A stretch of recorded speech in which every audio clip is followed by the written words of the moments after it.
Please welcome the greatest footballer on the planet, Cristiano Ronaldo.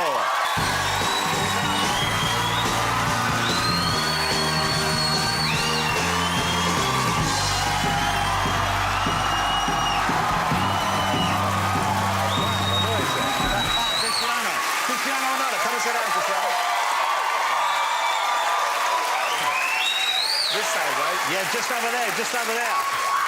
Well.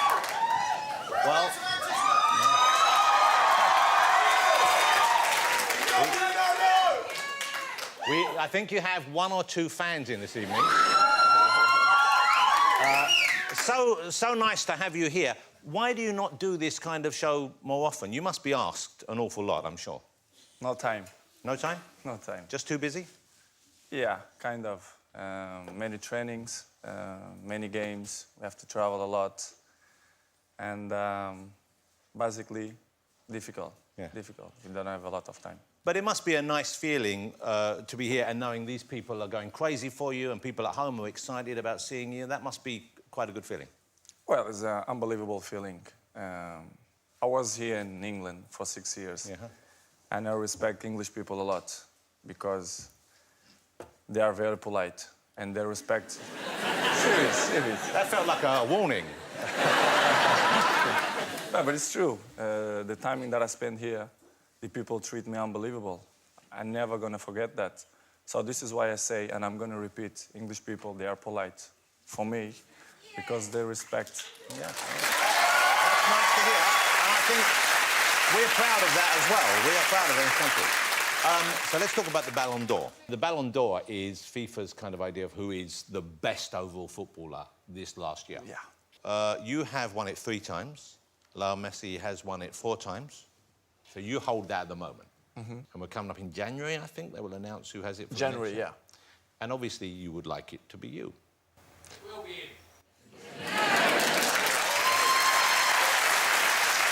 You know what? If I had have known Sepp Blatter was coming, I would have asked the feeling So, what are your estimation of how it might go, and what are your feelings about the result either way? To be honest, I think you're gonna win. Messi gonna win this year. Yeah, but you know, it's FIFA. Just... you know what I'm saying? How do you get on with Lionel Messi now? I heard you say that you're a little bit closer, you're a bit more relaxed together. You used to see him just as a rival, now you see him more as a human being. I don't have rivals, I don't have. We have a normal relationship. We share this stage there in FIFA 8 years. Yeah.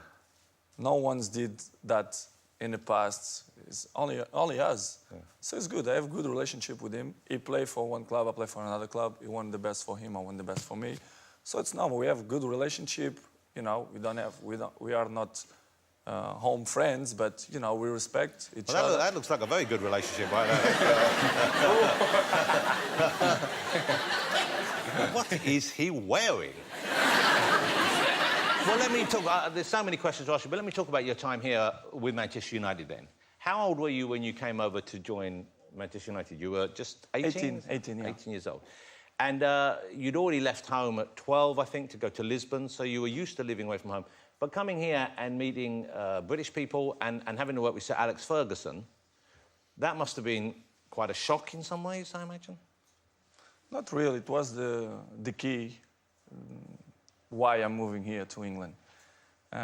Because I remember I had a conversation with him when we play Sporting against Manchester, and we had a quick chat, and he told me, listen, I'm interested in you. I want that you join us in Manchester. It was the key. So it's unbelievable person. He treat me very good. He's, as I say many times, he's like a father for me in football. So I have to appreciate what he did for me. I passed 6 years in Manchester, very good. I win many titles in terms of collective and individual. It was unbelievable timing for me here in England. Well, your English now is very good. Well, I try my best. Yeah? And this isn't me just being polite. It is very good. But when you first came, I guess it wasn't as good. And certainly, I have spoken it all my life, but I find it hard to understand Alex Ferguson sometimes. So that must have been difficult for you at first. But I still don't understand him. Yeah, well... Because in the beginning, I had to translate, a Brazilian man. So you had a translator Of for... course. What, for all British people or just for Alex Ferguson? Well, basically, only for him. Yeah. What things do you remember then? What things did he help you with? Which things did he teach you about to become a better footballer or a better person? Well, it teach me in both ways. And in terms of personal stuff, I just have to say thank you for what he did for me. Especially when I remember the thing that I have more in my memory is the time when my father was sick in hospital. And we had in a tough moment of the season because we had important games in the Champions League, in the league. And I say, coach, I need to go to see my daddy. And I was a key player. I was a very important player. Yeah. And he said, listen, your family is the most important that you have in your life. If you want to go 3 days, 4 days, 5 days, you can go. These moments is what I keep for me because it was the most important moments in my life. And he shared with me. This is why I respect him. And for me, is the best coach I ever had. You know, you said earlier, he was like, you've said this before, he was like your father in the world of football. And there you just mentioned your biological father, who died in 2005, I think. Yeah. You know, I think a lot of us, I'm not that close with my father, but I have a couple of memories from when I was young that I remember very fondly, which are quite special to me. Do you have memories when you were young of you with him that you treasure above the other memories? Yes, I have unbelievable memories. When I started to play football, my father was so proud of me because, you know, he was a kid man of a football club. And a few goals, I scored goals, and next day I come in the paper like a small part, and he was so proud. He put it in his paper, and he showed his old friends in a neighborhood. It's unbelievable memories that I have, and it's great. I just have his memories in my mind of my father, of these small moments. You talk about that in the film. Why do the film? Who came to you with the film? How did the film Ronaldo happen? And what was it that made you want to do it? What did you want to share? What message did you want to send out? Well, basically, when the Universal coming to me and to my team, say, listen, I'm interested to do a documentary about you. It was like, in the beginning, I'm in shock. I say, movie about me? You thought, why me? Why not Lionel Messi? Yeah. I understand him because they're looking for the best player in the world. So it's Well, I will give you that for that. There you go. and I think at the end of the day, the last result, it's good. I'm not sure something fake. It's me. The people who really know me, my friends and my family, they're not going to surprise. But I did the movie for my fans. As you know, the guy who have more followers, it's me. Not by coincidence, it's because people like me. Yeah. Probably. Well, you can't say that often enough about yourself, of course. But it's true. Yeah. So I did. No, it is true. I know it's true. So I did for them, for my fans, especially because they're always with me in the great moments and in the bad moments too. So I did for them. But let's show a clip. This is the film Ronaldo. It's available. You can watch on DVD and you can stream it and do all that kind of stuff, all the modern stuff here. But this is it, Ronaldo. Okay. Well, there are some very intimate moments there. And you see Ronaldo with his son there. It's a very funny moment there where he says, is he serious that he wants to be a goalkeeper? Do you know? Yes. And this is... It's going to be a huge problem for me. Okay, yeah. What are you going to do about that? But it changes mine every second, you know, kids. How old is he now? 5. Okay. Yeah, 5. And it changes mine all the time. But you're going to be whatever you want. Yeah. I don't make pressure because my fathers and my mom never make a pressure to me. So I'm not going to do this to my son. Well, also, I noticed this. Now, I don't know, have you seen Wayne Rooney's little boy, who seems like a lovely little boy? Mm-hmm. He went out to play recently and he had a tattoo on his arm. Not an actual tattoo, I don't think. I think it was a transfer, but who knows with the Rooneys. So, have a look at this. OK, so you see what was on his arm there? There you go. Now, if your little boy came home with Rooney on his arm, would that be cool? Would that be okay? No problem. Okay. Yes, no problem.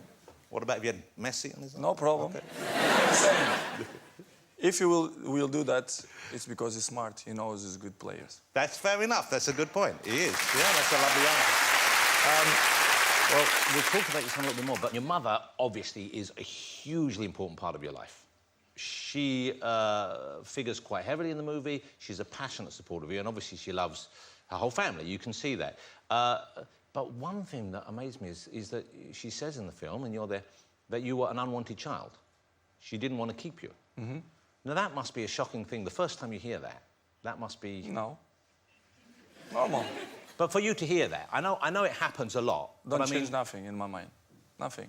You see in the film how stressed she gets. She's very involved in your career. And when she sees you playing, I mean, it's almost too much for her sometimes. Too much. Yeah, and she takes tranquilizers to help her get through this. How does that affect you, though, knowing you're playing, but knowing she is going through that as well? Does that ever figure in your mind during a match, or...? No, I just make a rule. Big games, you know, she cannot watch. It's true. Yeah. I don't take her to my box, or I put it someone in home to go walk with her when game starts. Until it's over. It's the solution. And how important is she to you now? For example, if you had a friend who didn't show love to your mother, respect to your mother, how long would they stay a friend for? They're never going to be with me, next to me, because I have a security and make him sleep, so... So don't mess with mama. Yeah. That's what we're saying. Okay. And this, once again, this is touched upon in the film, of course. You have never revealed, and I don't think you ever intend to reveal or share, the identity of the mother of your son, okay? Cristiano's mother. And the thing that occurred to me while watching the film was your mother is so central and important to your life. But he does not have that relationship with his mother. Mm-hmm. Surely that must concern you. For me, it's not a problem. How you see in the world, many kids don't have mom, don't have dads, or dads die, or moms die, and they beat him up. Cristiano have a dad, unbelievable dad. I have grandfather, grandmother. I have support of my family. Yeah. Great. Of course, it will be like, why it don't happen? Listen, some points in the life, it's private. And people have to respect the privacy of the people, you know? When Cristiano gonna grow up, I'm always gonna say the truth to him because he deserves, because it's my son. But I'm not gonna say because people want me to say. Yeah.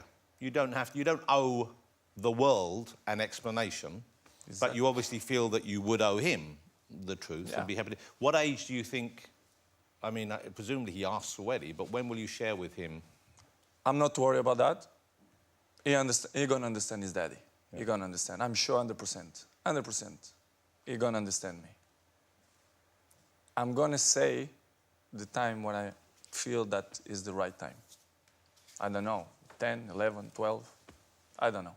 Let's see. You know, your son, the life he has, in many ways, but not in all ways, but in many ways, could not be more different from the life you had at his age. When you were 5 years old, you were on Madeira, is that right? Yes. Madeira. Small island, Portuguese island. I guess, how many cars did your father have when you were 5? Yeah, small cars, yeah, many. Okay. No. Toys, but did he Yeah, have an toys. actual car? No. He didn't even have a car. No. How many cars do you have right now? I don't know. Yeah. So that's a big difference. I don't know. Yeah, that's a good honesty. Because there's a funny scene in the movie where you pick your son up from school in a Rolls Royce, of course, and you get him home and say, come and see which one's missing, which one's missing. And he's going, I don't know, is it the Porsche? Goes, no, look. You did it. And then he goes, Lamborghini. He went, yes, why didn't you want to see the Lamborghini? It's like, he's 5, and he has to know which car's missing.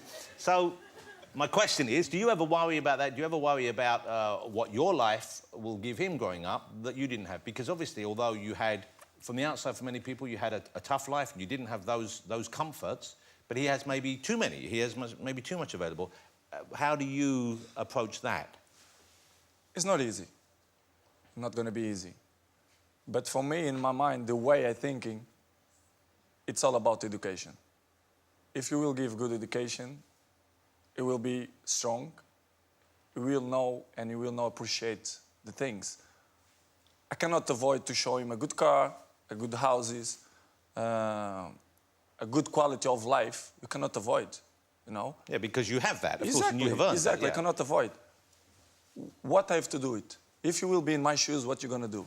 It's all about education. You have to give good education, and to pass to him. Listen, to win this, Daddy, work hard. You know, to have this house, to have this car. I cannot do anything more. Here's another little clip. I want to show you this. It's lovely because I think the thing that I took away from the film as much as anything else was the closeness and the love you have for him and he has for you. And it's a very sweet and very special relationship. This is Cristiano with his son in the film. So sweet. That's really lovely. You know,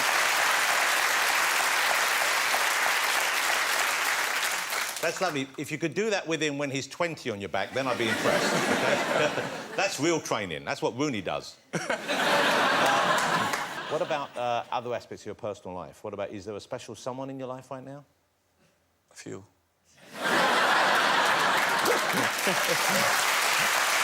Honesty, honesty, honesty. Okay. And of the few specials... I have to figure it out. Yeah, which is that any... You'll figure it out, OK. Do they know they're competing? Someone know, yeah. OK.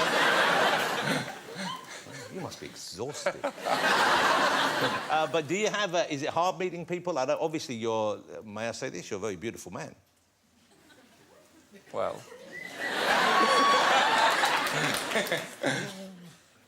Normal. No, this is normal.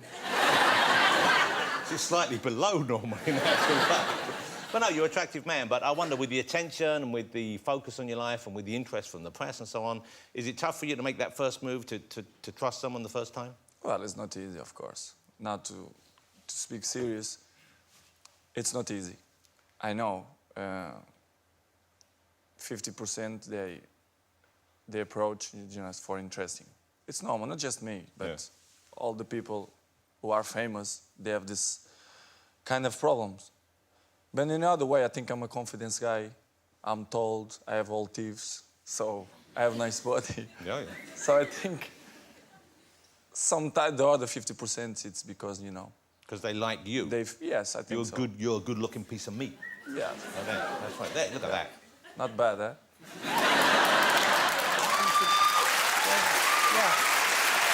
You know, I don't want to be like Alex Ferguson, but my advice would be let someone else say that first. That's you doing the Hulk, isn't it? Is that your kind of Hulk celebration thing? It was in a Champions League final. I love the fact you're just enjoying that photograph. OK, let me ask you about what's going on in the future for you, because any professional sportsman at your level of the game, obviously you have a limited career as a player. You're still going strong. What do you have in mind for the future? What are you thinking of for the future? Is coaching an option? No, I don't think so. No? No passions to be coach. Maybe I wanna carry on with my brands, with my shoes, with my underwear, with my shirts. You're into the fashion in a big way, aren't you? Yeah. I like it with my shoes. You know, I have many brands, and I want still grow with my brand. So. That's you in the CR7 pants, of course. Yeah. It's weird because they look different on me.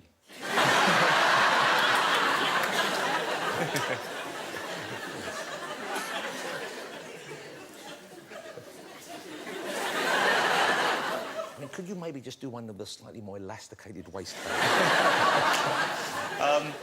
Who do you like watching from the world of football? What about English footballers? Who do you enjoy watching play in the British teams right now? Well, I'm a huge supporter of Manchester United. Yes. Would you ever come back to Manchester United? As I say many times, I'm very comfortable in Real Madrid now. I feel happy. Well, that's kind of where you always wanted to be, really, wasn't it? Yeah, of course. But as people know, I like Manchester United. I love that club. But future, nobody knows. But right now, I feel good and I feel happy in Real Madrid. When you start moving on from this level of your career, would you go and play in an LA team? Would you go and play in a team elsewhere? That kind of... In my mind, I want to finish in the top level. I want to finish with dignity. So good, you know, in a good club. Yeah. Doesn't mean that to go USA or Qatar or Dubai, it's not good. But I don't see myself... You wouldn't want that for you? No. Okay. Look, it's lovely having you here. Cristiano's going to stay around for the rest of the show, ladies and gentlemen. Will you join me in saying thank you to her? And I'm just so excited and thrilled that he came on the show. Mr. Cristiano Ronaldo! Thank you. And you'll stay for later.